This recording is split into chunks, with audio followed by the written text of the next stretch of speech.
বৈষ্ণব সেবা দিলে কি হয়? তুঙ্গভদ্রা নদীর ধারে একজন লোক ছিলেন। তার নাম ছিল কটাল। এই কটাল তেমন ভালো মানুষ ছিলেন না। দুনিয়ায় এমন কোনো পাপ কাজ ছিল না যা সে করেনি। অনেক পাপী ছিল সে।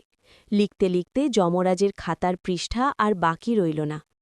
একদিন রাতে প্রচুর ঝড় বৃষ্টি। ওই দিন কটাল আর ঘর থেকে বের হতে পারে নাই, ঘরেই শুয়েছিল। তখন এক বৈষ্ণব ঝড় বৃষ্টির মধ্যে দিয়ে কটালের ঘরের দরজায় এসে আশ্রয় নেয়। কটাল বুঝতে পেরে দরজা খুলে দেখে এক ব্যক্তি দরজায় দাঁড়িয়ে আছে। তখনও কটালের ভিতর ওই ধরনের কোনো জ্ঞান ছিল না যে কে সাধু, কে বৈষ্ণব, কে সাধারণ মানুষ। কটালের মনে হঠাৎ কিসের একটি দয়া মায়া হল। তখন কটাল কি করল? ওই লোকটাকে ডেকে ঘরে এনে চেয়ারে বসালো। তারপর কটাল আবার ঘুমিয়ে পড়ল। যখন ঝড় বৃষ্টি থেমে গেল, বৈষ্ণব চলে গেল। তার কিছুদিন পর কটালের মৃত্যু হল। মৃত্যুর পর যখন যমালয়ে গেলেন, যমরাজ চিত্রগুপ্তকে বলল, দেখ তো এই ব্যক্তির লিস্টে কি লেখা আছে। চিত্রগুপ্ত খোঁজে দেখে সব জায়গায় লাল আর লাল, কোথাও কোনো ফাঁকা নাই। হঠাৎ দেখতে পায় একেবারে শেষের পৃষ্ঠায় একটু লেখা আছে নীল কালি দিয়ে। চিত্রগুপ্ত তখন যমরাজকে বলল, এই তো পেয়েছি, একটা নীল দাগ।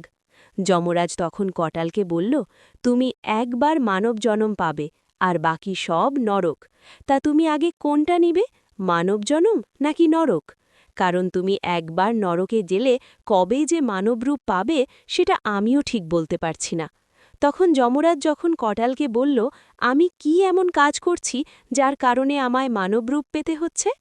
তখন যমরাজ বললেন, এক ঝড় বৃষ্টির রাতে এক বৈষ্ণব তোমার ঘরের দরজায় এসে দাঁড়িয়েছিল। তুমি তাকে ঘরের ভিতরে এনে চেয়ারে বসিয়েছিলে। তার জন্য তুমি মানব জনম পাবে।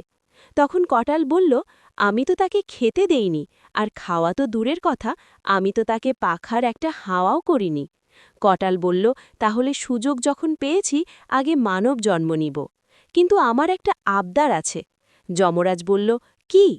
আমায় এই আশীর্বাদ করুন, আমি জন্ম নেওয়ার পরে যেন আমার ভিতর আত্মজ্ঞান প্রকাশ পায়, যেন আমি বৈষ্ণব দেখে কোনো নিন্দা না করি, বৈষ্ণবদের সম্মানের সহিত যেন ভক্তি ভরে সেবা করতে পারি। যমরাজ তখন কটালকে তথাস্তু দিয়ে দিলেন। এই দেখুন, যমরাজ ছিলেন 4 জন মহাজনের মধ্যে একজন। তার কথার অনেক মূল্য আছে।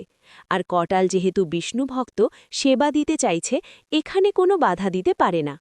হরে কৃষ্ণ।